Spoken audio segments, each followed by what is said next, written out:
Ito, nakababa na kami ng bundok. Andito kami sa riverside, sa baba mismo ng Mount Nile.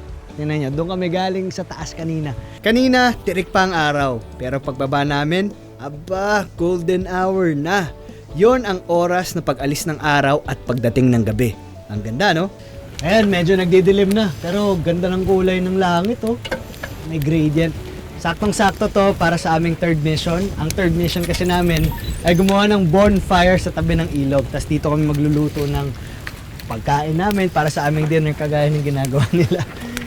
Ayun, Sir Jai, hingi lang ako tips. Sige, Mabilisan lang. Paano gumawa ng magandang bonfire? Sa bundok, hindi po natin in-encourage siya magtayo ng bonfire o mag-set ng bonfire natin kasi hindi po siya safe. Possible masunog po yung trail natin, yung mismong bundok po natin. In addition siguro, kung sakali, wag masyadong malakas. Kasi kung papansinin mo, meron yung mga lumilipad na small na fire dyan. So, pwede siyang dumapo dun sa mga damo.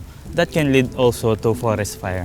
Oo nga, so safety lang talaga. So itong spot namin, saktong-sakto to kasi mga bato-bato. Kung may lumipad man, malayo kami, nasa bandang ilog kami.